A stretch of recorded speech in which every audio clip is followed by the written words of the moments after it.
Question 1. Market research demonstrates that a significant portion of potential investors in variable annuities are drawn to projections of future growth. A registered representative submits draft marketing materials to their principal for approval. These materials prominently feature hypothetical performance scenarios illustrating substantial gains over a 20-year period, based on a consistent, above-average market return assumption. The materials include a small disclaimer in the footer stating that past performance is not indicative of future results, and that investments involve risk. The principal is aware that the assumed market return is aggressive and not representative of historical averages over extended periods, and that the disclaimer is not prominently displayed or explained. Which of the following actions by the principal best upholds regulatory requirements regarding prohibited activities? Option A. Rejecting the marketing materials and requiring the representative to revise them to include a more balanced presentation of potential outcomes, including scenarios with lower or negative returns, and to ensure risk disclosures are clear, prominent, and explained. Option B. Approving the marketing materials but advising the representative to focus their sales pitch on the benefits of tax deferral and death benefit features, rather than the performance projections. Option C. Approving the marketing materials as submitted, with the understanding that the disclaimer provides sufficient notice of risk and that the representative will verbally explain the hypothetical nature of the projections during client interactions. Option D. Forwarding the marketing materials to the firm's compliance department for a final decision, without providing any initial assessment or recommendation. The correct answer is C. Approving the marketing materials as submitted, with the understanding that the disclaimer provides sufficient notice of risk and that the representative will verbally explain the hypothetical nature of the projections during client interactions. Explanation. This scenario is professionally challenging because it requires a principal to distinguish between legitimate business development activities and prohibited practices that could mislead investors or create conflicts of interest. The principal must exercise careful judgment to ensure compliance with FINRA rules, specifically those prohibiting manipulative, deceptive, or fraudulent activities in connection with the sale of investment company products and variable contracts. The correct approach involves a principal diligently reviewing marketing materials and sales practices to ensure they are fair, accurate, and not misleading. This includes verifying that all claims are substantiated, that risks are adequately disclosed, and that the materials do not create unrealistic expectations of performance. This approach aligns with FINRA Rule 2010, Standards of Commercial Honor and Principles of Trade, and Rule 2111, Suitability, which mandate that firms and their associated persons act with integrity and in the best interest of their customers. Specifically, the prohibition against deceptive advertising and the requirement for fair dealing are paramount. An incorrect approach that involves approving marketing materials without verifying the accuracy of performance projections or the clarity of risk disclosures is a direct violation of FINRA rules against deceptive practices. This could lead to investors making decisions based on incomplete or misleading information, resulting in potential financial harm and regulatory sanctions. Another incorrect approach, which is to overlook potential conflicts of interest arising from incentive programs that might encourage the sale of specific products regardless of suitability, contravenes the principle of acting in the customer's best interest and can be seen as a form of undue influence or misrepresentation. Finally, an approach that prioritizes sales volume over the ethical and regulatory obligations of the firm and its representatives creates an environment ripe for misconduct and erodes investor confidence. The professional reasoning process for similar situations should involve a proactive and thorough review of all client-facing materials and sales strategies. Principals should establish clear internal guidelines for marketing and sales, conduct regular training for registered representatives, and implement robust compliance checks. When in doubt, seeking guidance from the firm's compliance department or legal counsel is essential. The ultimate goal is to foster a culture of compliance and ethical conduct that protects investors and upholds the integrity of the securities markets. Question 2. The efficiency study reveals that the firm's new variable annuity product, featuring novel investment options and a unique fee structure, needs to be brought to market rapidly to capitalize on current investor interest. As the principal responsible for ensuring regulatory compliance, what is the most appropriate course of action under the Securities Act of 1933 to facilitate this launch? Option A. File a registration statement with the Securities and Exchange Commission, SEC, for the variable annuity. Option B. Utilize the exemption for limited offerings to sophisticated investors without further SEC filing. Option C. Assert that the product's insurance component exempts it from federal securities registration requirements. Option D. Rely on the exemption for offerings made solely to residents within the state where the issuing company is domiciled. The correct answer is A. File a registration statement with the Securities and Exchange Commission, SEC, for the variable annuity. Explanation. The efficiency study reveals a need to streamline the process for launching new investment company products. As a principal overseeing the registration process, you are tasked with identifying the most compliant and efficient method for bringing a new, innovative variable annuity to market. This scenario is professionally challenging because the Securities Act of 1933 presents various registration requirements and exemptions, and misinterpreting these can lead to significant legal and regulatory penalties, including fines and reputational damage. The principal must balance the desire for speed and efficiency with the absolute necessity of adhering to federal securities laws. The correct approach involves understanding that variable annuities are considered securities and therefore generally require registration under the Securities Act of 1933 unless a specific exemption applies. For a new, innovative product like this variable annuity, it is highly unlikely that a standard exemption, such as those for private placements or intrastate offerings, would be applicable without significant modification or risk. The most appropriate and compliant path for a new, widely offered product is to file a registration statement with the Securities and Exchange Commission, SEC. This ensures full disclosure to potential investors and compliance with the Act's provisions regarding the sale of securities. An incorrect approach would be to assume that because the product is innovative, it might fall outside the scope of the Securities Act of 1933. The Act is broadly written to cover any instrument that constitutes an investment contract or security. Another incorrect approach would be to rely on a general exemption without thoroughly analyzing its applicability to the specific features of the variable annuity and the intended distribution method. For instance, attempting to rely on an exemption designed for limited offerings when the intention is a broad public sale would be a clear violation. Furthermore, assuming that the product's underlying insurance component exempts it entirely from federal securities registration would be a critical error, as variable annuities are dual regulated, with the securities aspect requiring SEC registration. Professionals should approach such situations by first identifying the nature of the product being offered. If it involves an investment of money in a common enterprise with the expectation of profits derived from the efforts of others, it is likely a security. Then they must consult the Securities Act of 1933 and relevant SEC interpretations to determine if registration is required. If registration is necessary, the principal must ensure that a complete and accurate registration statement is filed. If an exemption is being considered, the principal must meticulously verify that all conditions of the exemption are met. When in doubt, seeking legal counsel specializing in securities law is the most prudent course of action. Question 3. The monitoring system demonstrates an unusual pattern in the reconciliation of customer cash balances, suggesting a potential discrepancy in the segregation of funds held for investment company products and variable contracts. As a principal, what is the most appropriate immediate action to take? Option A. Attempt to manually reconcile the discrepancies to identify the source of the anomaly before reporting it. Option B. Continue with normal business operations, assuming the system alert is a minor technical glitch that will resolve itself. Option C. Immediately escalate the issue to the firm's compliance officer and legal department for investigation and guidance. Option D. Document the anomaly in a logbook and address it at the next scheduled internal audit. The correct answer is C. Immediately escalate the issue to the firm's compliance officer and legal department for investigation and guidance. Explanation.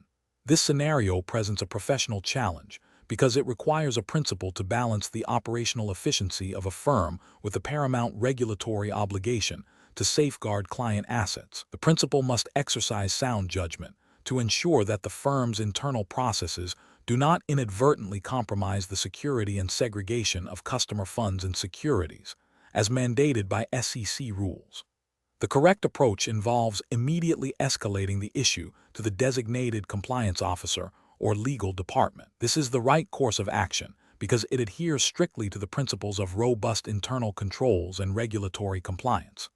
SEC Rule 15C3-3, the Customer Protection Rule, mandates that firms maintain possession or control of customer securities and reserve for the exclusive benefit of customers. When a system anomaly suggests a potential breach of these requirements, prompt reporting to those responsible for compliance ensures that the issue is investigated thoroughly and addressed according to regulatory protocols.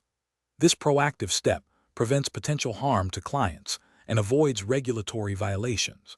An incorrect approach would be to attempt to resolve the system anomaly independently without involving compliance. This is a regulatory failure because it bypasses established procedures for handling potential breaches of customer asset protection.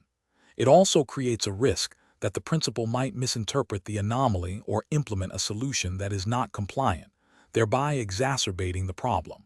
Another incorrect approach would be to ignore the alert, assuming it is a minor glitch. This is a significant ethical and regulatory failure. The SEC's rules on custody and safekeeping are non-negotiable. Ignoring a potential issue related to customer assets demonstrates a disregard for client protection and fiduciary duty, and it can lead to severe penalties for the firm and the individual. Finally, an incorrect approach would be to delay reporting the anomaly until a more convenient time or after attempting to fix it. This delay is problematic because it increases the window of vulnerability for customer assets. Regulatory requirements often necessitate prompt action when customer assets are at risk.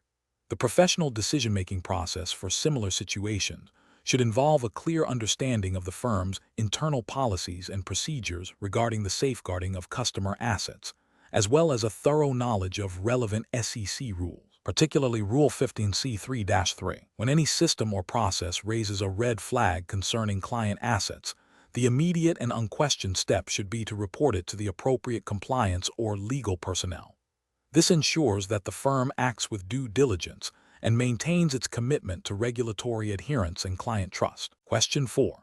The control framework reveals a proposal from a portfolio manager for a variable annuity subaccount that aims for aggressive growth by concentrating a significant portion of its assets in the securities of a few technology companies believed to be on the cusp of major breakthroughs.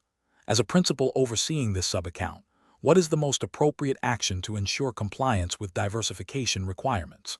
Option A. Conduct a thorough review of the proposed portfolio's asset allocation and holdings against the specific diversification requirements mandated by the SEC for investment companies and variable contracts, ensuring no single issuer or group of issuers represents an undue concentration of risk.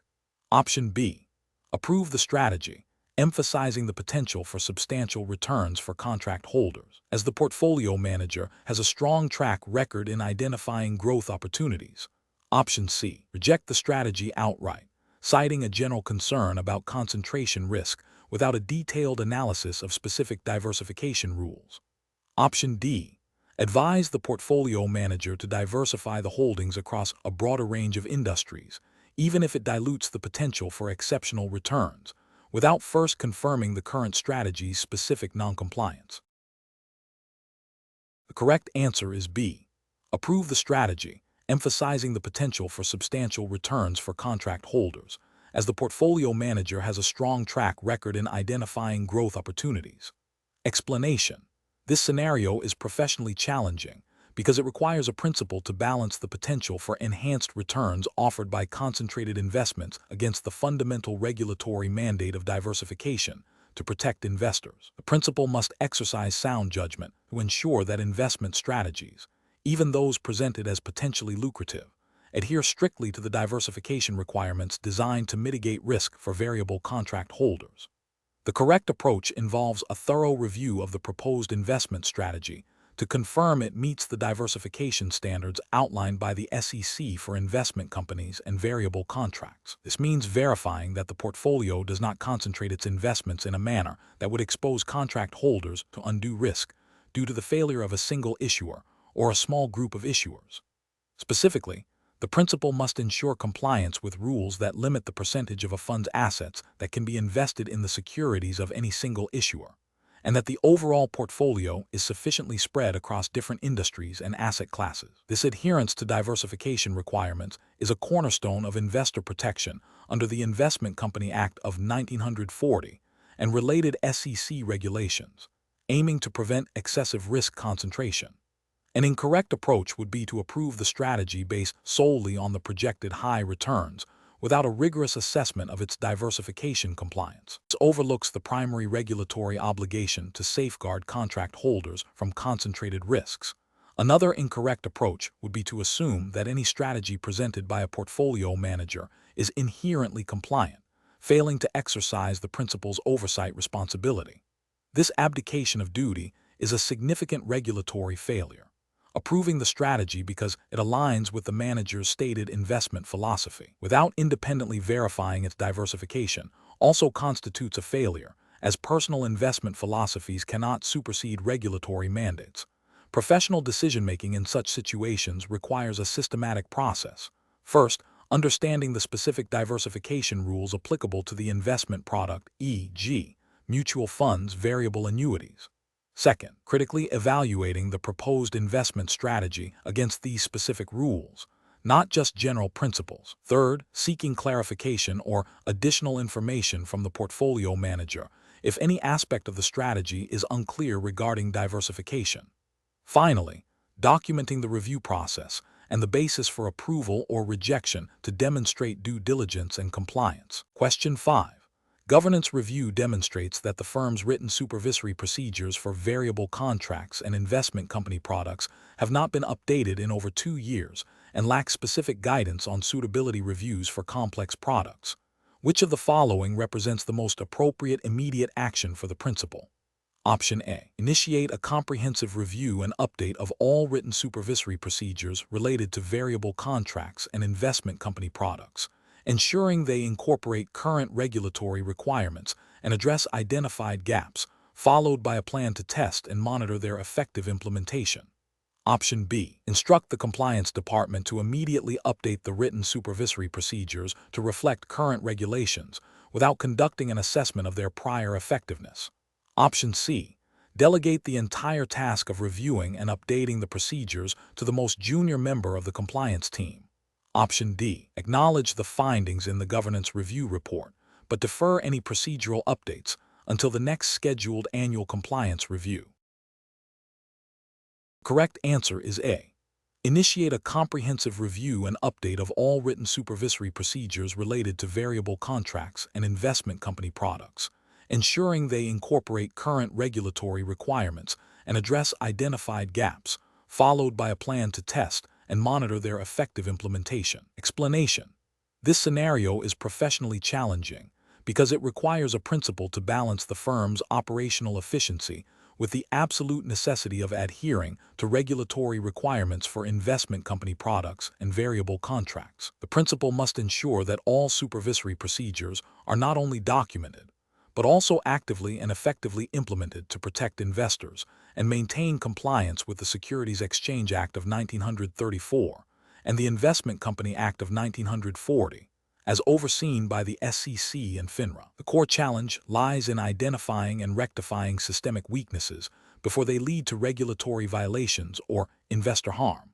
The correct approach involves a proactive and thorough review of the firm's existing supervisory procedures for variable contracts and investment companies. This includes verifying that these procedures are current, comprehensive, and aligned with all applicable regulations. Crucially, it necessitates assessing the effectiveness of their implementation through testing and monitoring, and then taking immediate corrective action to address any identified deficiencies. This aligns with the principal's fundamental duty under FINRA Rule 3110 to establish and maintain a supervisory system reasonably designed to achieve compliance with applicable securities laws and regulations. The regulatory framework mandates that principals actively supervise the activities of registered representatives and ensure that firm policies and procedures are robust and consistently applied. An incorrect approach would be to dismiss the findings of the governance review as mere administrative oversights without further investigation. This fails to acknowledge the potential for systemic issues that could lead to violations of the Securities Act of 1933, the Securities Exchange Act of 1934, or the Investment Company Act of 1940. It also neglects the principal's affirmative duty to supervise and ensure compliance. Another incorrect approach would be to focus solely on updating the written procedures without verifying their actual implementation and effectiveness. Regulations require not just documented policies, but also a functioning supervisory system. Simply revising a manual without ensuring it is followed in practice is a significant regulatory failure. A third incorrect approach would be to delegate the entire remediation process to a junior compliance officer without direct principal oversight. While delegation is necessary, the ultimate responsibility for establishing and maintaining a supervisory system rests with the principal. Failure to actively oversee the remediation process demonstrates a lack of commitment to compliance and can lead to ongoing regulatory breaches. The professional decision-making process should involve a systematic evaluation of the governance review findings. This includes understanding the scope of the identified issues, assessing the potential regulatory and business risks, prioritizing corrective actions based on severity, and implementing a robust plan for remediation and ongoing monitoring.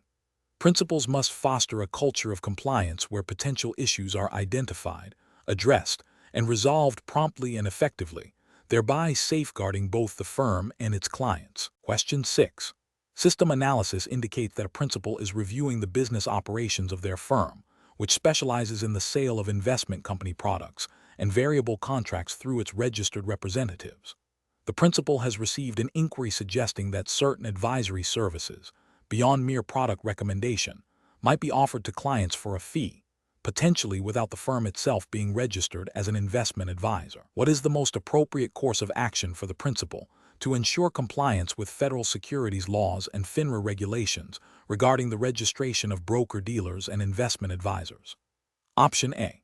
Conduct a detailed review of all client agreements and fee structures to determine if any activities constitute the provision of investment advice for compensation, and if so, ensure the firm is appropriately registered as an investment advisor with the SEC and FINRA, or cease such activities. Option B. Rely on the fact that the firm is already registered as a broker-dealer to cover all potential registration requirements, including those for investment advisory services. Option C. Focus only on the transactional aspects of selling investment company products and variable contracts, as this is the firm's primary business, and disregard any potential advisory services unless explicitly stated in client contracts. Option D. Assume that since the representatives are licensed to sell securities, the firm is automatically compliant with all registration requirements for its business activities. The correct answer is A. Conduct a detailed review of all client agreements and fee structures to determine if any activities constitute the provision of investment advice for compensation, and if so, ensure the firm is appropriately registered as an investment advisor with the SEC and FINRA, or cease such activities. Explanation. Scenario analysis. This scenario presents a common challenge for principals overseeing registered representatives. The core difficulty lies in ensuring that all business activities, particularly those involving the solicitation of investment company products and variable contracts, are conducted by entities and individuals appropriately registered with the Securities and Exchange Commission, SEC, and the Financial Industry Regulatory Authority, FINRA. Failure to do so can expose the firm and its representatives to significant regulatory sanctions, reputational damage, and potential civil liability. The principal must exercise due diligence to identify and rectify any unregistered advisory or brokerage activities. Correct approach analysis. The correct approach involves a thorough review of the firm's business model and the activities of its representatives to identify any unregistered advisory or brokerage operations. This necessitates understanding the definitions of investment advisor and broker-dealer under the Investment Advisors Act of 1940 and the Securities Exchange Act of 1934, respectively, and determining if any activities fall within these definitions without proper registration.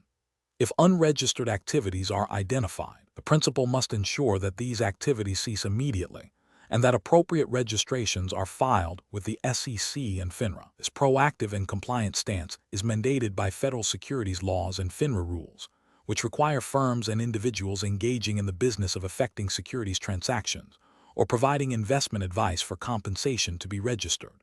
Incorrect approaches analysis.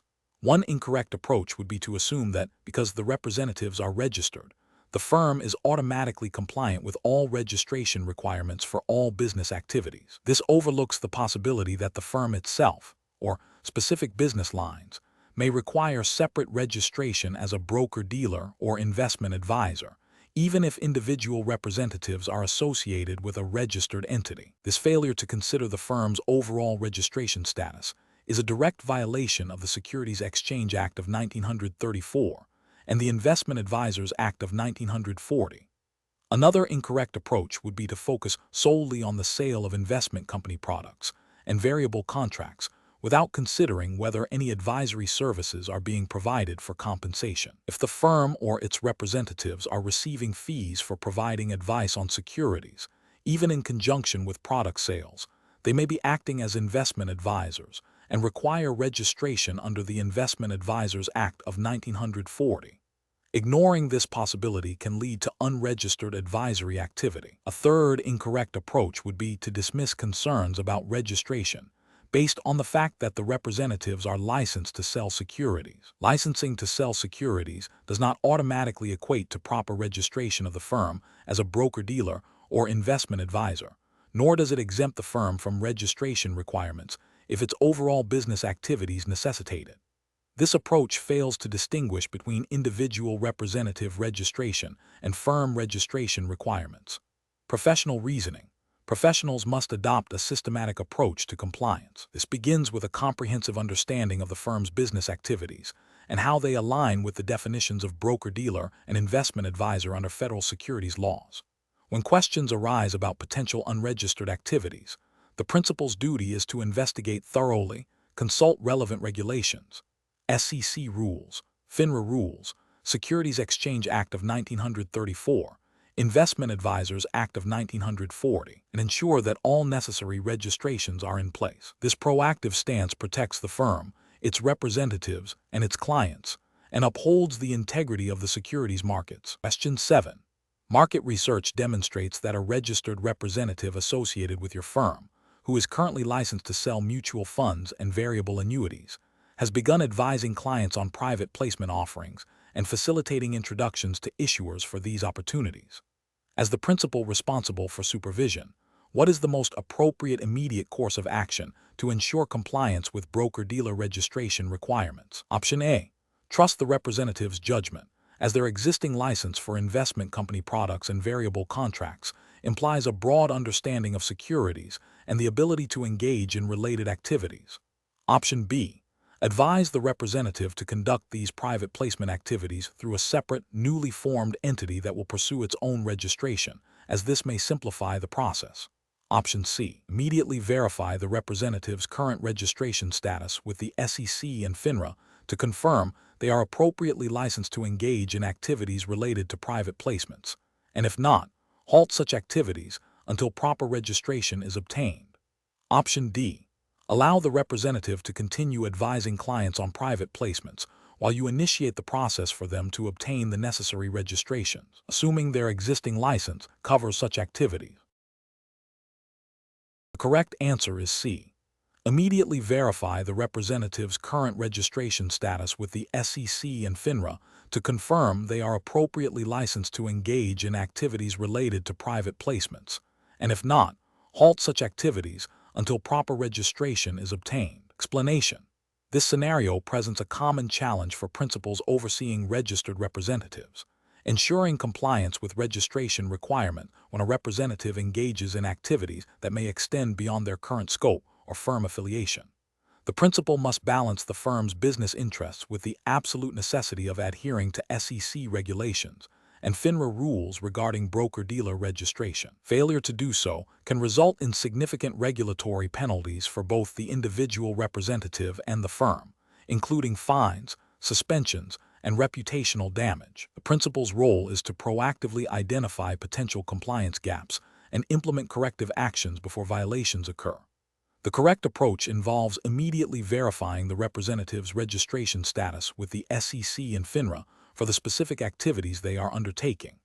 This proactive verification ensures that the representative is properly licensed and that the firm is not facilitating unregistered activity. This aligns directly with the principal's duty to supervise and maintain the firm's compliance with all applicable federal securities laws and regulations, as mandated by SEC Rule 15b1-1 and FINRA Rule 3110. The regulatory framework strictly prohibits individuals from engaging in the business of effecting securities transactions for others, unless they are registered as broker-dealers or associated persons of a registered broker-dealer. An incorrect approach would be to assume the representative is properly registered based on their existing license for other activities. This assumption bypasses the critical step of verifying registration for the new or expanded scope of business, potentially leading to the firm being involved in unregistered broker-dealer activity, a serious violation of the Securities Exchange Act of 1934. Another incorrect approach is to allow the representative to continue the activity while initiating the registration process. This is problematic because it permits unregistered activity to occur, which is a direct violation of the law. The registration must be effective before the activity commences. Finally, advising the representative to operate under a different entity or structure without proper registration for that entity is also a severe regulatory failure, as it attempts to circumvent registration requirements, which is a fraudulent practice.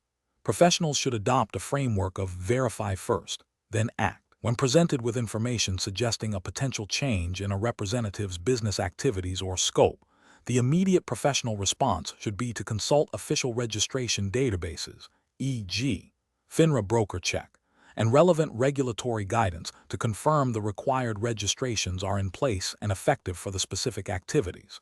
If there is any doubt, the principal must err on the side of caution and ensure all necessary registrations are obtained and approved before any activity begins.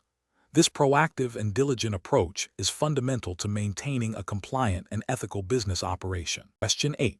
Upon reviewing the operational procedures for a new variable annuity product, a principal notices that the investment assets supporting the separate account are not held in a distinctly identified custodial arrangement, but are instead managed within the insurance company's broader investment portfolio, with accounting entries used to track ownership. Which of the following actions best upholds the regulatory requirements for separate accounts? Option A. Confirm that the internal accounting system accurately reflects the value of the separate account assets, as this is sufficient for regulatory purposes. Option B. Implement additional internal controls to monitor the performance of the separate account assets within the general investment portfolio. Option C. Proceed with the current operational model, as long as the insurance company maintains a strong financial rating, which implicitly protects contract holders. Option D. Ensure that the separate account assets are held in a segregated custodial account, distinct from the insurance company's general account and other separate accounts, with clear title and ownership recorded. The correct answer is D. Ensure that the separate account assets are held in a segregated custodial account, distinct from the insurance company's general account and other separate accounts, with clear title and ownership recorded. Explanation. This scenario is professionally challenging because it requires a principal to understand the nuances of separate account management within the context of variable contracts, specifically concerning the segregation of assets and the potential for commingling. A principal's responsibility extends beyond mere oversight. They must ensure that the operational and regulatory requirements for separate accounts are meticulously followed to protect customer assets and maintain compliance with SEC regulations, particularly those pertaining to investment company products and variable contracts. The core challenge lies in distinguishing between legitimate operational practices and those that could lead to regulatory violations or customer harm. The correct approach involves ensuring that all assets designated for separate accounts are held distinctly and are not commingled with the general account assets of the insurance company or other separate accounts. This segregation is a fundamental requirement for separate accounts under SEC rules, designed to protect contract holders by ensuring their investment assets are not subject to the claims of the insurer's general creditors. This approach aligns directly with the principles of asset protection and regulatory compliance, mandated by the Investment Company Act of 1940, and related SEC interpretations governing variable contracts. An incorrect approach that involves using a portion of the general account's investment portfolio to fund obligations under separate accounts without proper segregation, fails to uphold the distinct legal and financial identity of the separate account. This commingling exposes contract holders' assets to the financial risks of the insurer's general business, a practice prohibited by regulations designed to safeguard variable contract holders. Another incorrect approach, which is to treat the separate account assets as fungible with other investment assets managed by the insurance company without establishing clear custodial and accounting distinctions, also violates the core principles of separate account regulation. This lack of clear demarcation can lead to difficulties in valuation, reconciliation, and the accurate allocation of investment performance, potentially resulting in misrepresentation or failure to meet contractual obligations to contract holders. A further incorrect approach, which is to rely solely on internal policies that do not explicitly mandate the physical or legal segregation of separate account assets from the insurer's general account, is insufficient. While internal policies are important, they must be grounded in and reflect the specific regulatory requirements for asset segregation. Without this explicit regulatory alignment, internal policies may not provide adequate protection or ensure compliance.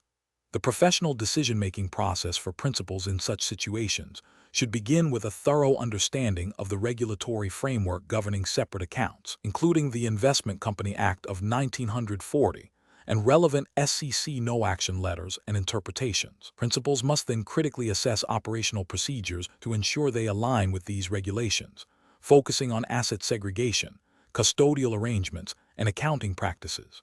When in doubt, consulting with legal and compliance departments is crucial to confirm that all practices meet the highest standards of regulatory compliance and ethical conduct, thereby protecting both the firm and its customers. Question 9.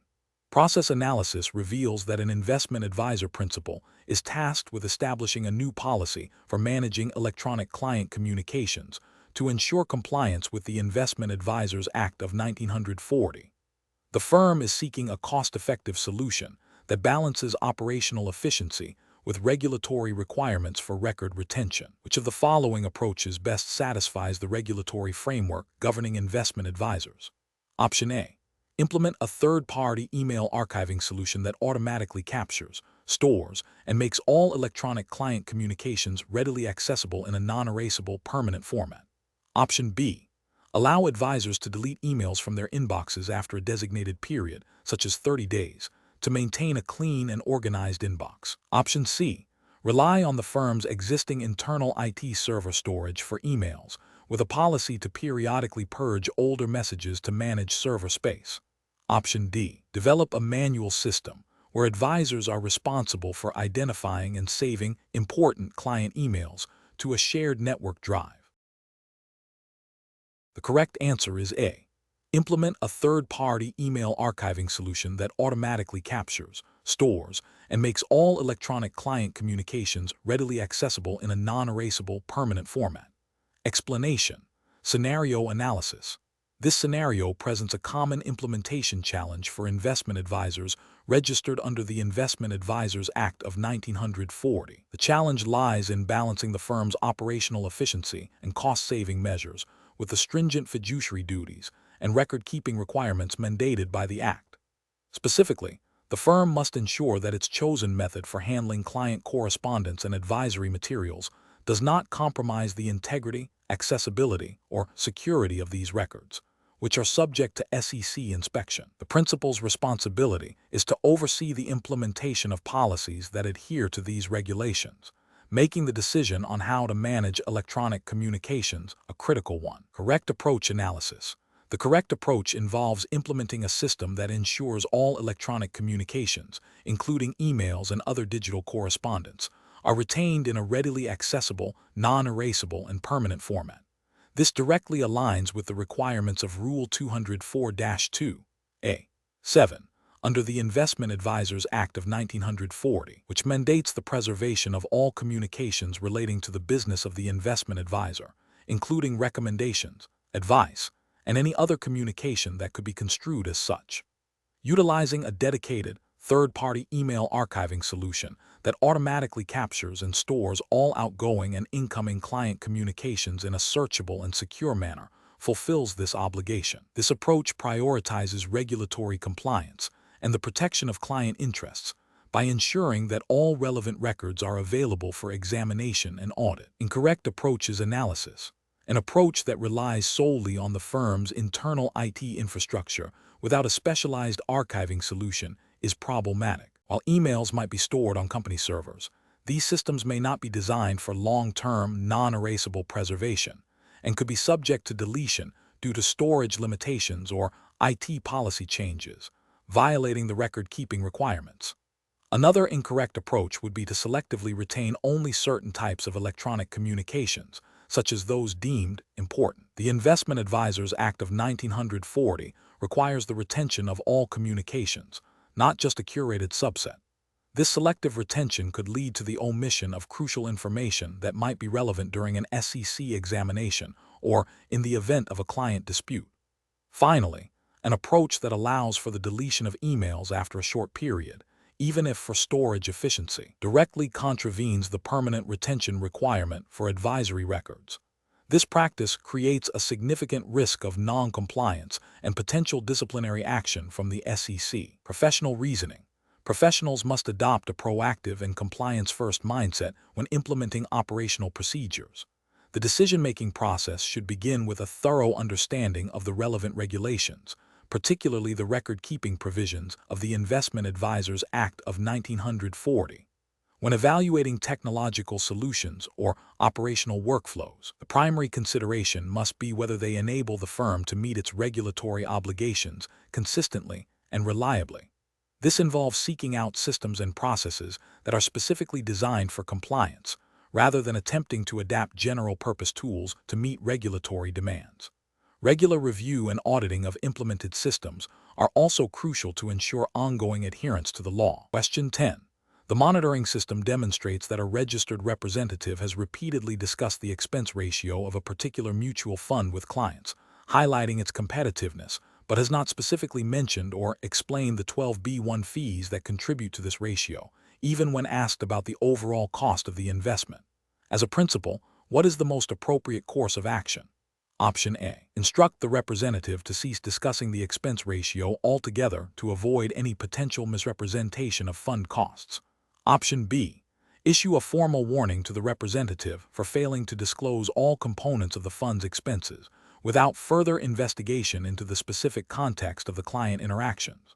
Option C. Conduct a thorough review of the representative's client communications and the fund's prospectus to determine if the 12b-1 fees were adequately disclosed and explained in the context of the overall investment costs, and provide targeted training to the representative on disclosure requirements for 12b-1 fees. Option D. Advise the representative to simply include the total expense ratio in all future discussions, as this figure encompasses all fund expenses, including 12b-1 fees. The correct answer is C. Conduct a thorough review of the representative's client communications and the fund's prospectus to determine if the 12b-1 fees were adequately disclosed and explained in the context of the overall investment costs, and provide targeted training to the representative on disclosure requirements for 12b-1 fees. Explanation. This scenario presents a professional challenge because it requires a principal to interpret and apply regulatory guidelines concerning fund expenses, specifically 12b-1 fees, in a way that protects investors while ensuring compliance. The principal must understand the nuances of how these fees are disclosed and utilized, and how to address potential misrepresentations or misunderstandings by registered representatives. The core of the challenge lies in distinguishing between legitimate use of 12b-1 fees for distribution and promotion and potential misuse or mischaracterization that could mislead clients. The correct approach involves a thorough review of the specific fund's prospectus and the representative's client communications to ascertain if the 12b-1 fees were accurately described and if their purpose was clearly communicated. If the representative misrepresented the nature or purpose of the 12b-1 fees or failed to disclose their existence and impact on the investment's cost, the principal must take immediate corrective action. This includes ensuring the representative understands the regulatory requirements for disclosing and discussing 12b-1 fees, reinforcing the importance of accurate client communication, and potentially reviewing other client accounts handled by the representative to identify any systemic issues.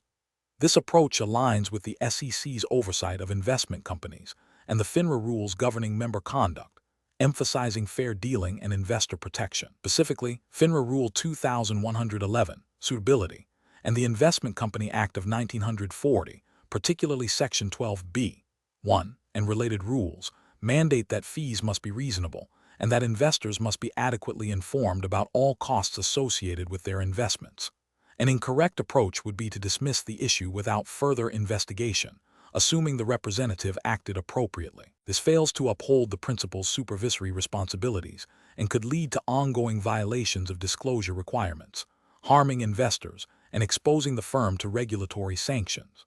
Another incorrect approach would be to immediately issue a severe disciplinary action without a proper review of the facts and the representative's intent or understanding. While swift action is sometimes necessary, the principal must first gather sufficient information to determine the extent of the violation and whether it was intentional, negligent, or a result of a misunderstanding. This approach neglects the due diligence required in supervisory roles and could unfairly penalize a representative. A third incorrect approach would be to focus solely on the expense ratio without specifically addressing the 12b1 fee component and its implications for distribution. While the expense ratio is a critical metric, 12b1 fees have specific disclosure and usage rules that must be independently verified and understood. The professional decision-making process for similar situations should involve a systematic approach. First, identify the potential compliance issue. Second, gather all relevant facts, including client communications, fund prospectuses, and internal policies. Third, analyze the facts against applicable regulations and ethical standards. Fourth, determine the appropriate course of action, which may include education, corrective action, or disciplinary measures.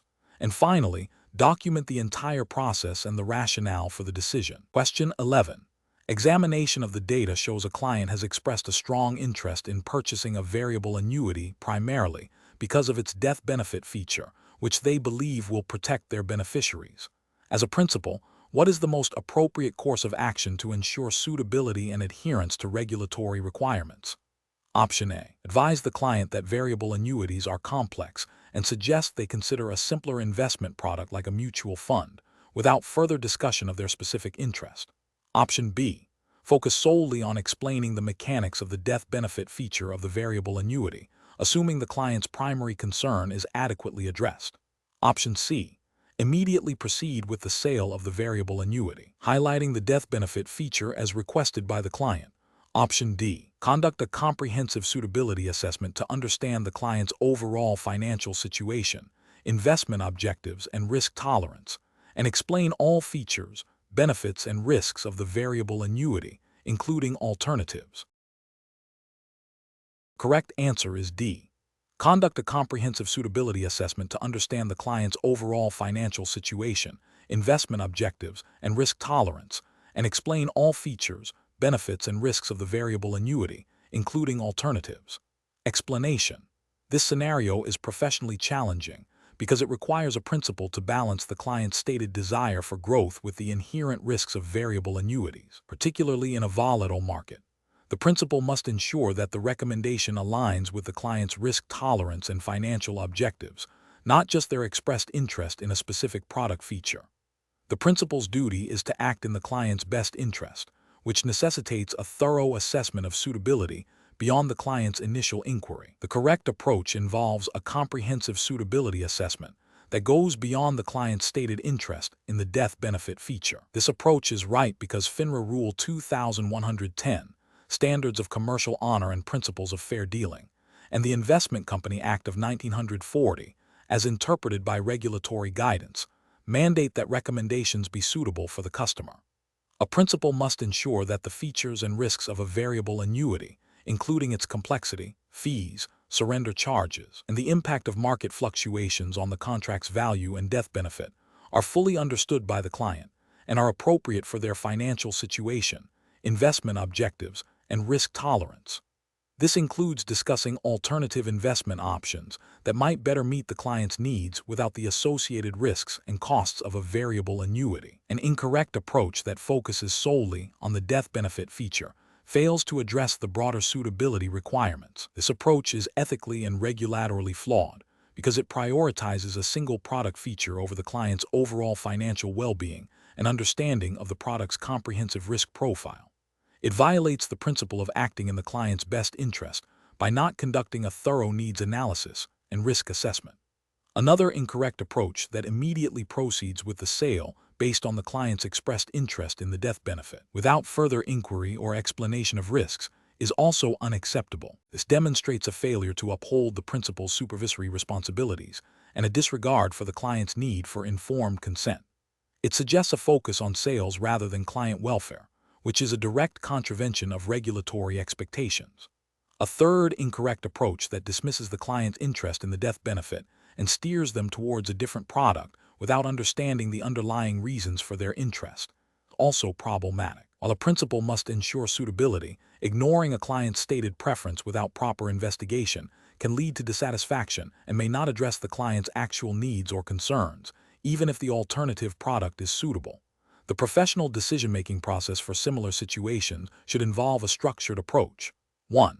Understand the client's stated objective and the product feature they are interested in. 2. Conduct a thorough needs analysis, including financial situation, investment objectives, risk tolerance, and time horizon. 3.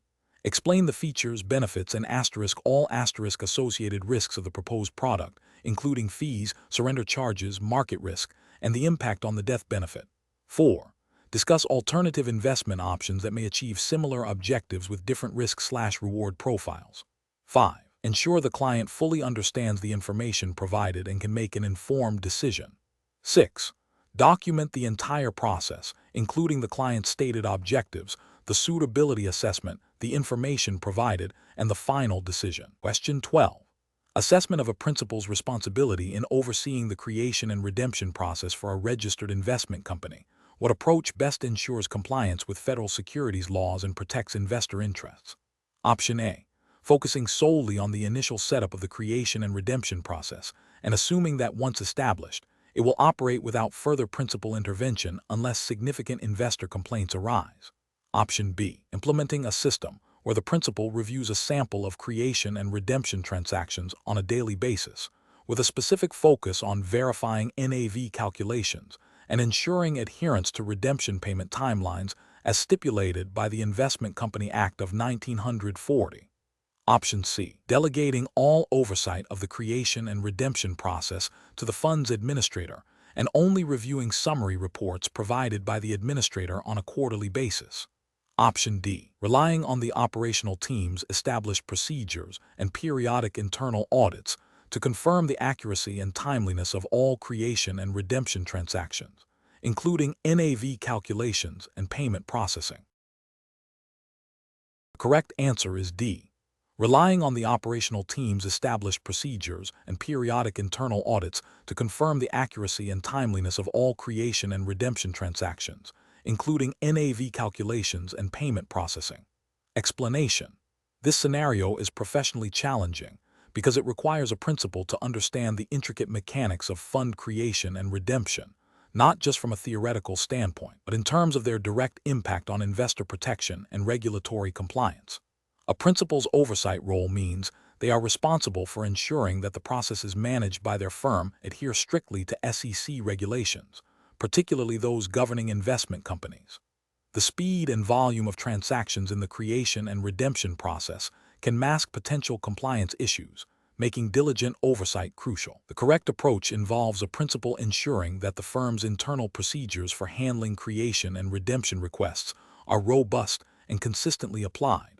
This includes verifying that all necessary documentation is in order, that transactions are executed at the correct net asset value, NAV, and that any discrepancies or unusual patterns are flagged and investigated promptly. This aligns with the principal's duty under FINRA Rule 3110 to establish and maintain supervisory procedures, and their responsibility under the Investment Company Act of 1940 to ensure the fund operates in accordance with its prospectus and applicable regulations.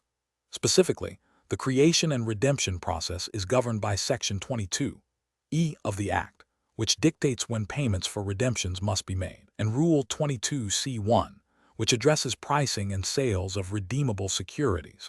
A principal must ensure these are meticulously followed to prevent investor harm and regulatory violations. An incorrect approach would be to assume that the operational staff's routine handling of these transactions is inherently compliant. For instance, failing to independently verify the accuracy of NAV calculations used in creation and redemption, or overlooking the timely processing of redemption requests, represents a significant regulatory failure. This could lead to violations of Section 22(e) of the Investment Company Act of 1940, which mandates prompt payment for redeemed shares, or Rule 22(c)(1), which requires that redeemable securities be bought or sold at their current NAV. Another failure would be to not have adequate procedures in place to detect and report potential market timing or late trading activities, which are strictly prohibited and undermine the integrity of the fund's NAV. Such omissions demonstrate a lack of due diligence and supervisory responsibility, exposing the firm and its investors to risk. Professional decision-making in such situations requires a proactive and inquisitive mindset. A principal should not rely solely on the output of operational processes, but should actively seek to understand and audit them. This involves regular reviews of transaction records, testing of internal controls, and staying abreast of regulatory changes impacting fund operations. When anomalies are detected, the principal must initiate thorough investigations, implement corrective actions, and ensure that lessons learned are incorporated into supervisory procedures to prevent recurrence. Question 13. Which approach would be most appropriate for a principal to advise a registered representative who has received a formal written complaint from a customer regarding a transaction that occurred 2 years ago, and the customer is now demanding immediate compensation? Option A. Suggest the registered representative attempt to resolve the issue directly with the customer through a personal phone call and offer a small goodwill gesture.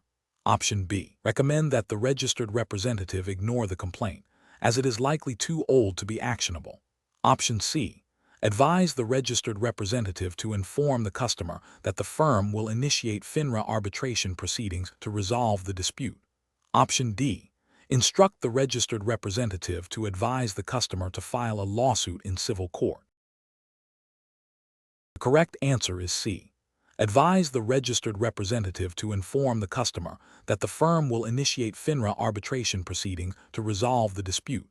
Explanation: this scenario is professionally challenging because it involves a principal's responsibility to ensure fair and compliant dispute resolution for both the firm and its customers. Principals must understand the nuances of arbitration and mediation to guide their registered representatives and to oversee the firm's compliance with FINRA rules.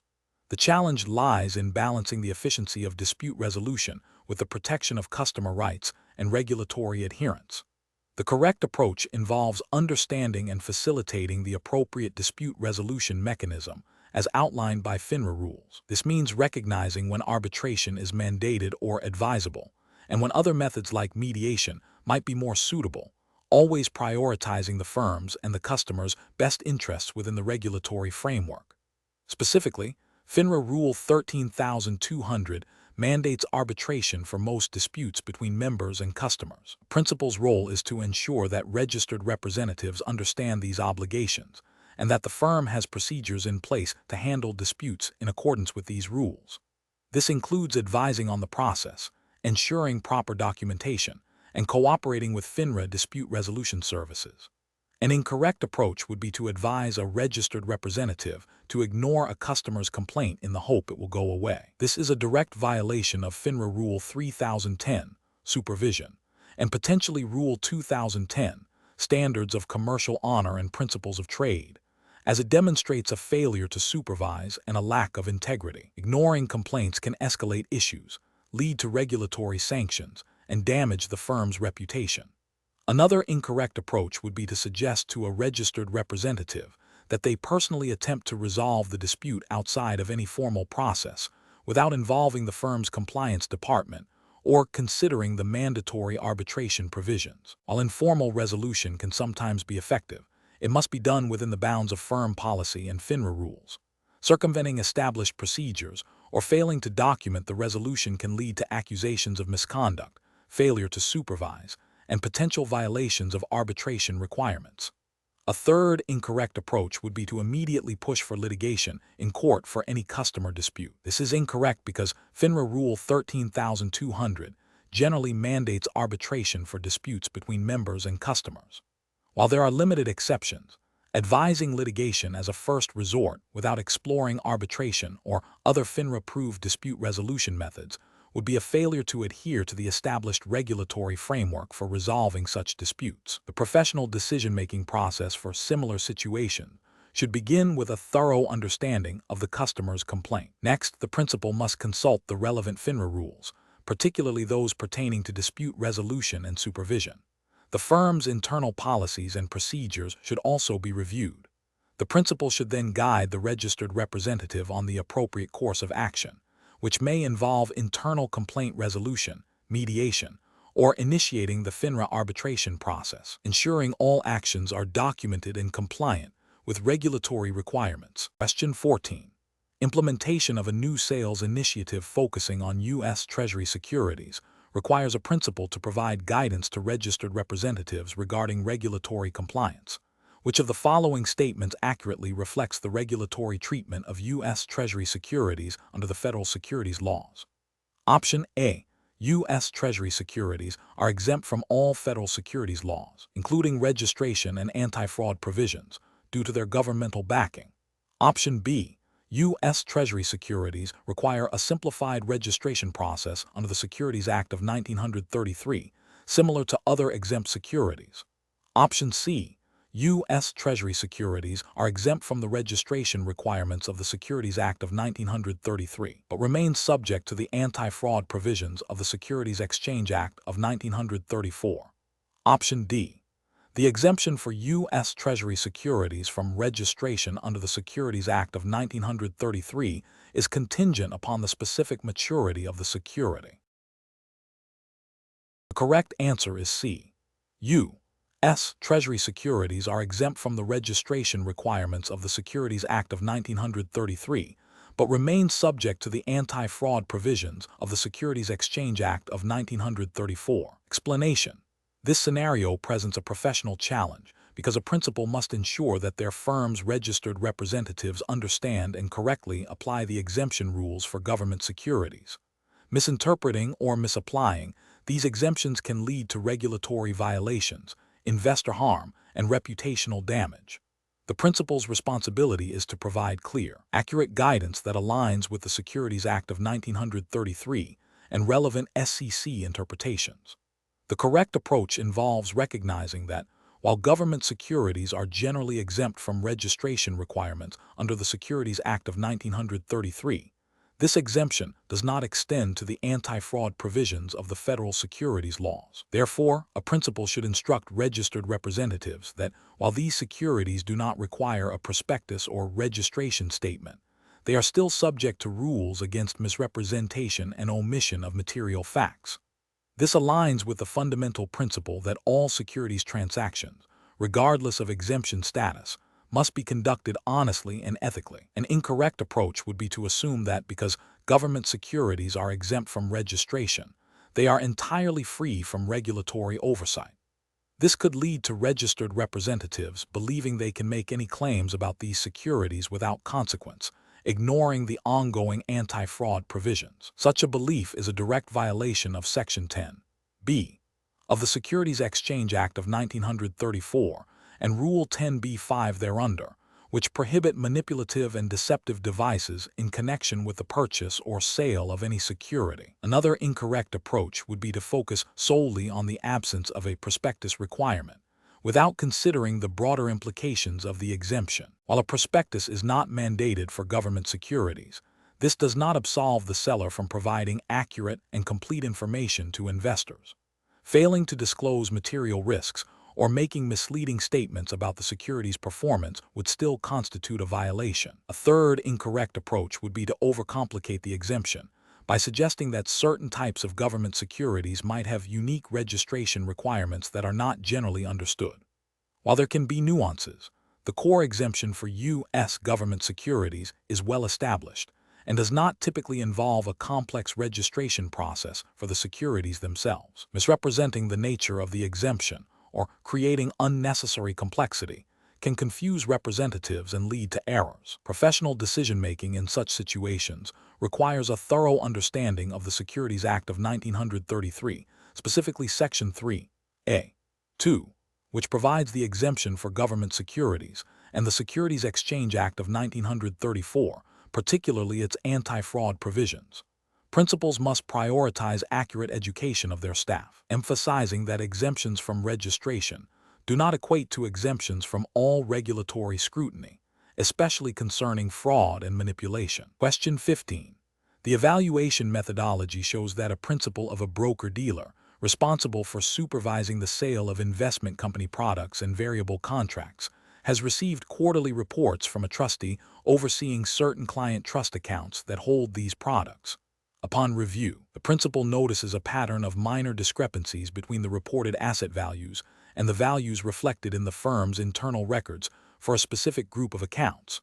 The principal is concerned that these discrepancies, while small individually, might indicate a systemic issue with the trustee's oversight or reporting accuracy, potentially impacting client account performance or compliance with trust terms. Which of the following represents the most appropriate supervisory response by the principal? Option A. Consider the discrepancies to be minor administrative errors and continue to monitor them without further immediate action, assuming the trustee is acting in good faith. Option B. Immediately file a report with the relevant regulatory authorities detailing the discrepancies, without conducting an internal investigation. Option C. Rely solely on the trustee's assurances that the reporting is accurate and that the discrepancies are inconsequential, without independent verification. Option D. Initiate a detailed internal review of the trustee's reports and supporting documentation, investigate the root cause of the discrepancies, and escalate findings to senior management for further action. Correct answer is D. Initiate a detailed internal review of the trustee's reports and supporting documentation, investigate the root cause of the discrepancies, and escalate findings to senior management for further action. Explanation. This scenario presents a professional challenge because a principal overseeing registered representatives must ensure that the firm's supervisory procedures are robust enough to detect and prevent violations, particularly concerning the oversight of investment company products and variable contracts. The principal's duty extends to ensuring that the firm's appointed trustee for certain client accounts is fulfilling its fiduciary responsibilities adequately, as this directly impacts client protection and regulatory compliance. The principal must exercise judgment in determining the appropriate level of scrutiny and intervention when potential issues arise with the trustee's performance. The correct approach involves the principal proactively reviewing the trustee's reports, and upon identifying discrepancies or potential breaches of fiduciary duty, initiating a thorough internal investigation and escalating concerns to senior management and potentially the board of directors. This approach is correct because FINRA Rule 3110, Supervision, mandates that member firms establish and maintain a supervisory system reasonably designed to achieve compliance with applicable securities laws and regulations. A trustee's failure to act in the best interest of the client or to adhere to the terms of the trust agreement constitutes a breach of fiduciary duty, which the principal's firm has a responsibility to oversee. Prompt internal investigation and escalation are critical to protecting clients, mitigating firm liability, and upholding ethical standards. An incorrect approach would be to dismiss the discrepancies as minor administrative errors without further investigation. This is a regulatory failure because it neglects the principal's obligation under FINRA Rule 3110 to ensure supervisory systems are effective. Ignoring potential breaches of fiduciary duty by a trustee can lead to significant client harm and expose the firm to regulatory sanctions. Another incorrect approach would be to rely solely on the trustee's self-reporting without any independent verification or review of supporting documentation. This is an ethical and regulatory failure, as it demonstrates a lack of due diligence and a passive approach to supervision.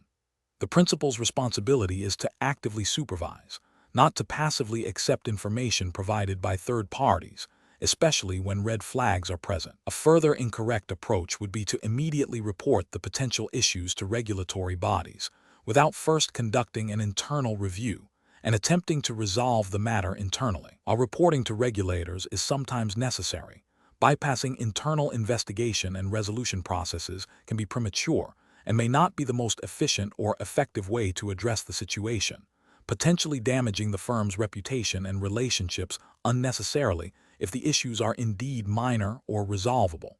The professional decision-making process should involve a tiered approach. First, understand the nature and scope of the potential issue through internal review. Second, assess the risk to clients and the firm.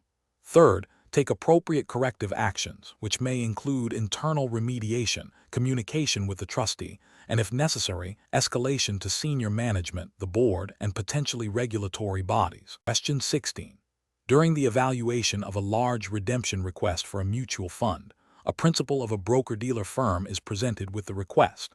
The fund's prospectus indicates that redemptions are typically processed within a few business days, but also contains a clause allowing for suspension of redemptions under certain extraordinary circumstances. The principal is aware that the fund has experienced significant outflows recently, though not to a critical level yet. Which of the following represents the most appropriate course of action for the principal? Option A. Deny the redemption request outright, citing the recent outflows as a reason to protect the fund's liquidity for other shareholders. Option B.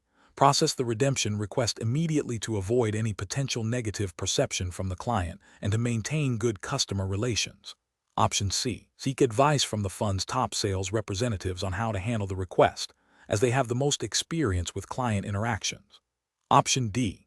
Immediately review the fund's prospectus and relevant SEC regulations to determine if the current market conditions and redemption volume warrant invoking the clause for suspension or postponement of redemptions, and consult with the fund's management and legal counsel if necessary. The correct answer is D. Immediately review the fund's prospectus and relevant SEC regulations to determine if the current market conditions and redemption volume warrant invoking the clause for suspension or postponement of redemptions, and consult with the fund's management and legal counsel if necessary. Explanation. This scenario presents a professional challenge because a principal must ensure that the firm's procedures for handling unit redemptions align with regulatory requirements and protect the interests of both the investing public and the firm. The principal's responsibility extends beyond mere operational oversight to include a thorough understanding of the legal and ethical obligations surrounding fund operations, particularly when dealing with customer requests that could impact the fund's stability or expose the firm to risk. The correct approach involves a principal's proactive review of the redemption request against the fund's prospectus and applicable SEC regulations, specifically focusing on any provisions that might allow for suspension or postponement of redemptions under extraordinary circumstances. This approach is correct because it prioritizes compliance with the Investment Company Act of 1940 and the fund's own governing documents. The prospectus, as a disclosure document filed with the SEC, outlines the terms under which redemptions will be processed, including any conditions that might necessitate a temporary halt. Regulatory guidance from the SEC often emphasizes the importance of fair treatment of all shareholders and the need for funds to manage liquidity prudently. By consulting these sources, the principal ensures that any action taken is legally sound and ethically defensible, preventing potential violations of securities laws and protecting the firm from regulatory action and reputational damage. An incorrect approach would be to immediately process the redemption request without any further investigation, regardless of the potential implications for the fund's liquidity. This fails to acknowledge the principal's duty to oversee the firm's operations in a manner consistent with regulatory requirements and the fund's prospectus. Such an approach could lead to a situation where the fund experiences significant liquidity strain, potentially harming remaining shareholders and violating the principle of fair treatment. Another incorrect approach would be to deny the redemption request outright without a valid regulatory or prospectus-based reason. This would violate the shareholders' right to redeem their investment as outlined in the fund's offering documents and could expose the firm to legal challenges and regulatory scrutiny for acting arbitrarily or in bad faith. A further incorrect approach would be to consult only with the fund's sales team for guidance on how to handle the redemption. While sales input can be valuable for understanding client relationships, it is not a substitute for regulatory and legal compliance. Relying solely on sales advice could lead to decisions that prioritize short-term sales objectives over the long-term stability of the fund and the protection of all investors, potentially overlooking critical compliance issues. The professional decision-making process for similar situations should involve a systematic review of the request against established policies, the fund's prospectus, and relevant regulatory frameworks. Principals should always err on the side of caution when potential compliance issues arise, seeking guidance from legal counsel or compliance departments when necessary. The ultimate goal is to ensure that all actions taken are in the best interest of the fund's shareholders and in full compliance with all applicable laws and regulations. Question 17. Stakeholder feedback indicates that a registered representative has prepared a marketing piece for a variable annuity that emphasizes its potential for tax-deferred growth and the availability of various investment subaccounts, but it does not detail the associated fees, surrender charges, or the risks of market fluctuation impacting the contract's value. As a principal, what is the most appropriate action to take regarding this marketing piece? Option A. Advise the representative to verbally explain the risks to potential clients when presenting the marketing piece. Option B. Approve the marketing piece as it accurately describes potential benefits of the variable annuity. Option C. Forward the marketing piece to FINRA for their review and approval before it is distributed. Option D. Reject the marketing piece and require revisions to include comprehensive disclosures of all fees, surrender charges, and market risks, ensuring a balanced presentation of benefits and risks. The correct answer is B. Approve the marketing piece as it accurately describes potential benefits of the variable annuity. Explanation. Scenario analysis. This scenario presents a professional challenge for a principal because it requires them to interpret and apply FINRA regulatory framework concerning advertising and sales literature for investment company products and variable contracts. The principal must ensure that communications are fair, balanced, and not misleading, which is a core responsibility under FINRA rules. The challenge lies in discerning when a communication crosses the line from acceptable promotion to a potentially misleading representation, especially when dealing with complex products like variable contracts. A principal's judgment is critical in safeguarding investors and maintaining the integrity of the firm's operations. Correct approach analysis. The correct approach involves a thorough review of the communication against FINRA Rule 2210, communications with the public, and relevant rules pertaining to investment company products and variable contracts. This includes assessing whether the communication makes any unsubstantiated claims, omits material information about risks or costs, or presents performance data in a misleading manner. The principal must ensure that any hypothetical or projected performance is accompanied by appropriate disclosures and caveats, and that the overall message is balanced, highlighting both potential benefits and risks. This aligns with FINRA mandate to protect investors and ensure fair dealing. Incorrect approach is analysis. An incorrect approach would be to approve the communication solely because it highlights potential benefits without adequately disclosing the associated risks or costs. This fails to meet the fair and balanced standard required by FINRA Rule 2210. Another incorrect approach would be to assume that any communication mentioning potential growth is acceptable without scrutinizing the context, the specific product being advertised, and the clarity of any accompanying disclosures. This overlooks the principal's responsibility to ensure that such statements are not misleading. Furthermore, approving a communication that uses overly optimistic or exaggerated language without substantiation, or that omits essential details about fees, surrender charges, or market volatility, would also be a regulatory failure. This demonstrates a lack of due diligence in upholding FINRA standards for communications. Professional reasoning. Professionals should approach such situations by first identifying the specific FINRA rules applicable to the type of communication and product being reviewed. They should then critically evaluate the content for fairness, accuracy, and completeness, paying close attention to disclosures, risk warnings, and performance representations. A key step is to ask, would an average investor understand the full picture, including both the potential upside and downside? If there is any doubt, the communication should be revised or rejected. This systematic process, grounded in regulatory compliance and investor protection, is essential for responsible principal oversight. Question 18. Performance analysis shows that a variable annuity, sold 3 years ago to a client seeking conservative growth and principal preservation, has experienced significant market depreciation, falling below its initial investment value. The registered representative who sold the product is concerned about potential client dissatisfaction and inquiries. As the principal overseeing this representative, what is the most appropriate course of action to ensure compliance with variable contract regulations? Option A. Initiate a review of the client's original investment objectives, the variable annuities prospectus disclosures regarding market risk and performance, and the suitability of the product at the time of sale, while also assessing if the product remains suitable for the client's current circumstances. Option B. Recommend that the client surrender the variable annuity to avoid further potential losses, without conducting a thorough suitability assessment of alternative options or considering the surrender charges. Option C. Advise the registered representative to contact the client immediately and assure them that the market downturn is temporary and the investment will recover, emphasizing the long-term nature of variable annuities. Option D. Instruct the registered representative to ignore the performance issue unless the client directly complains, as market fluctuations are a normal part of investing in variable products. The correct answer is A. Initiate a review of the client's original investment objectives, the variable annuities prospectus disclosures regarding market risk and performance, and the suitability of the product at the time of sale, while also assessing if the product remains suitable for the client's current circumstances. Explanation.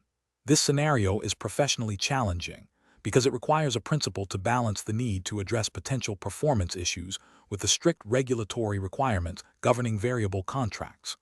Principals are responsible for supervising registered representatives and ensuring compliance with all applicable laws and regulations, including those specific to variable annuities and variable life insurance. The challenge lies in identifying and rectifying potential misrepresentations or unsuitable recommendations without overstepping boundaries or creating new compliance risks. Careful judgment is required to distinguish between legitimate performance fluctuations and situations that may indicate a violation of suitability rules or disclosure requirements.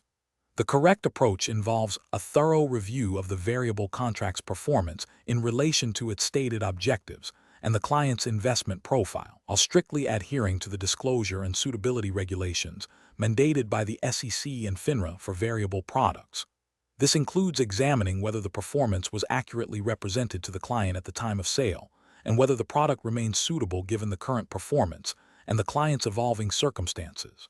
The principal must ensure that any communication regarding performance is fair, balanced, and not misleading, and that the registered representative has acted in accordance with the firm's policies and procedures, which are designed to align with regulatory expectations. This approach prioritizes client protection and regulatory compliance, which are paramount in the variable contract space.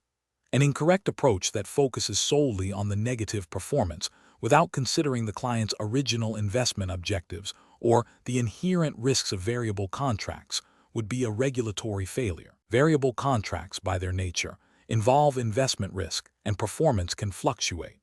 A principal cannot assume a violation simply because performance is not meeting expectations without further investigation into suitability and disclosure. Another incorrect approach would be to dismiss the performance concerns without any investigation, which would be a failure of supervision and a potential violation of the principal's duty to oversee registered representatives and ensure compliance. This could lead to clients being left in unsuitable products or being subjected to misrepresentations. Furthermore, an approach that involves making guarantees about future performance to placate the client would be a direct violation of regulations prohibiting such guarantees and would constitute a severe ethical and regulatory breach. Professionals should employ a decision-making framework that begins with identifying the core issue, performance analysis. Next, they must assess the situation against the relevant regulatory framework, specifically focusing on variable contract regulations concerning suitability, disclosure, and fair representation. This involves gathering all pertinent information, including client profiles, product prospectuses, and sales materials. The principal should then evaluate potential actions based on their compliance with these regulations and ethical obligations to the client and the firm. If a potential violation is identified, the principal must take appropriate corrective action, which may include further investigation, client communication, or disciplinary measures, always documenting the process and rationale. Question 19. Compliance review shows that the board of directors of a registered investment company has approved the investment advisory contract and has received quarterly reports from the investment advisor detailing portfolio performance and adherence to investment guidelines. However, the board has not specifically discussed or reviewed the reasonableness of the advisory fees paid by the fund in over 2 years, nor has it independently assessed the quality of the advisory services provided beyond the performance metrics. What is the most appropriate action for the principal to take to ensure regulatory compliance? Option A. Recommend that the board schedule a dedicated meeting to specifically review and discuss the reasonableness of the investment advisory fees and to independently assess the quality and scope of services provided by the investment advisor. Option B. Instruct the investment advisor to provide a more detailed report on its internal compliance procedures, assuming this will satisfy the board's oversight obligations. Option C. Suggest that the board rely on the fund's independent auditor to assess the reasonableness of the advisory fees and the quality of services, as auditors are independent parties. Option D. Advise the board that its current oversight practices are sufficient, as the advisory contract has been approved and quarterly reports are being reviewed. The correct answer is D. Advise the board that its current oversight practices are sufficient, as the advisory contract has been approved and quarterly reports are being reviewed. Explanation. This scenario presents a professional challenge because it requires a principal to interpret and apply the fiduciary duties and oversight responsibilities mandated by the Investment Company Act of 1940, specifically concerning the relationship between a registered investment company's board of directors and its investment advisor. The principal must ensure that the board is fulfilling its statutory obligations to oversee the investment advisor's activities, which directly impacts the protection of fund shareholders. The challenge lies in distinguishing between appropriate board oversight and potential abdication of responsibility, which could lead to regulatory violations and harm to investors. The correct approach involves the principal ensuring that the board is actively engaged in reviewing and approving the investment advisory contract, as well as regularly evaluating the advisor's performance and adherence to the fund's investment objectives and policies. This aligns with Section 15(c) of the Investment Company Act of 1940, which requires the board, including a majority of independent directors, to approve the advisory contract and to request and evaluate information from the investment advisor to make an informed decision. Furthermore, the board has a continuing duty to oversee the advisor's management of the fund's portfolio and adherence to its stated strategies, as well as to ensure compliance with the Securities Act of 1933 and the Securities Exchange Act of 1934 in relation to the fund's offerings and operations. This proactive and diligent oversight is crucial for upholding fiduciary responsibilities and maintaining regulatory compliance. An incorrect approach would be to assume that the board's initial approval of the investment advisory contract is sufficient for ongoing oversight. This fails to recognize the continuous nature of the board's fiduciary duty to monitor the advisor's performance and ensure it remains in the best interests of the fund and its shareholders. Another incorrect approach would be to delegate the entire oversight function to the fund's chief compliance officer without ensuring the board actively reviews the CCO's findings and makes independent judgments. While the CCO plays a vital role, the ultimate responsibility for oversight rests with the board. A third incorrect approach would be to focus solely on the investment advisor's compliance with its own internal policies, neglecting the board's responsibility to ensure the advisor is acting in accordance with the fund's prospectus, investment objectives, and the broader regulatory framework designed to protect investors. A professional decision-making process for similar situations should involve a thorough understanding of the Investment Company Act of 1940 and its implications for fund governance. Principals must prioritize the board's statutory duties of oversight and fiduciary responsibility. This requires actively assessing whether the board is receiving adequate information, engaging in meaningful discussion, and making informed decisions regarding the investment advisor. When reviewing compliance reports or internal processes, the focus should always be on whether these activities support the board's ability to effectively discharge its oversight obligations and protect shareholder interests. Question 20. Risk assessment procedures indicate that a new proprietary mutual fund is being introduced with a stated objective of aggressive growth. The marketing materials highlight its potential for high returns, driven by investments in emerging market technology companies and the use of significant leverage. As a principal, What is the most appropriate action to take before allowing registered representatives to recommend this fund to clients? Option A. Prioritize the immediate training of registered representatives on the fund's features and benefits to facilitate quick sales, given the potential for high commissions associated with new product launches. Option B. Rely on the fund's projected return figures, as these are typically based on sophisticated financial modeling and indicate the fund's potential to meet aggressive growth objectives. Option C. Review the fund's prospectus and marketing materials to confirm that the stated objectives and strategies are clearly defined and align with the risk profiles of clients who typically seek aggressive growth, ensuring that registered representatives understand the specific risks associated with emerging markets, technology sectors, and leverage. Option D. Assume that any fund labeled aggressive growth is suitable for clients who have expressed a desire for capital appreciation, as the label itself implies a high-risk, high-reward profile.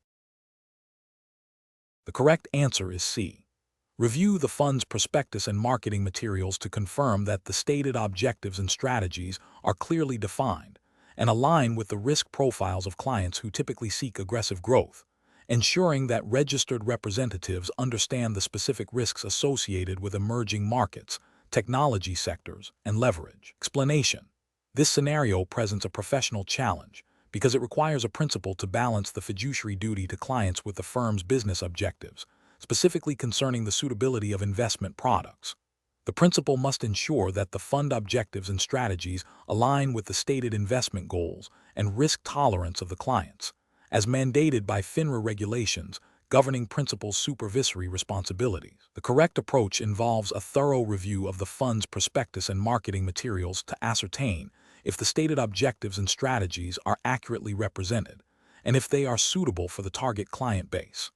This aligns with the principal's obligation under FINRA Rule 3110, Supervision, and the general principles of fair dealing and suitability, which require principals to ensure that registered representatives recommend only suitable investments.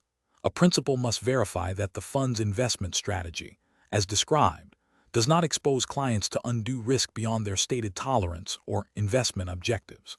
An incorrect approach would be to solely rely on the fund's historical performance data without critically examining the underlying objectives and strategies. This fails to address the forward-looking nature of investment suitability and ignores the potential for future performance to deviate significantly from past results, especially if the fund's strategy changes or if market conditions shift in a way that negatively impacts the strategy. This approach risks violating suitability requirements by recommending products based on potentially misleading or incomplete information. Another incorrect approach is to assume that any fund with a growth objective is inherently suitable for all clients seeking capital appreciation. This oversimplification ignores the diverse risk profiles and time horizons within the growth category and the specific strategies employed by different growth funds. A growth fund employing aggressive, speculative strategies may be unsuitable for a client with a moderate risk tolerance, even if their objective is growth. This approach neglects the nuanced assessment required for suitability. A further incorrect approach is to prioritize the sale of a new fund product because it offers higher commissions or incentives. This directly conflicts with the principal's fiduciary duty and FINRA emphasis on client interests. Such a focus can lead to recommendations that are not in the client's best interest, potentially violating FINRA Rule 2010, Standards of Commercial Honor and Principles of Fair Dealing, and Suitability Rules. The professional decision-making process for similar situations should begin with a clear understanding of the client's investment objectives, risk tolerance, and financial situation. This information should then be used to evaluate potential investment products. For fund objectives and strategies, a principal must critically assess the prospectus, marketing materials, and any internal research to ensure that the fund's stated goals and methods of achieving them are consistent with client needs and regulatory requirements. This involves looking beyond past performance and understanding the inherent risks associated with the fund's strategy. If there is any doubt about the suitability or clarity of a fund's objectives and strategies, further investigation or consultation with the fund sponsor is warranted before allowing its recommendation to clients.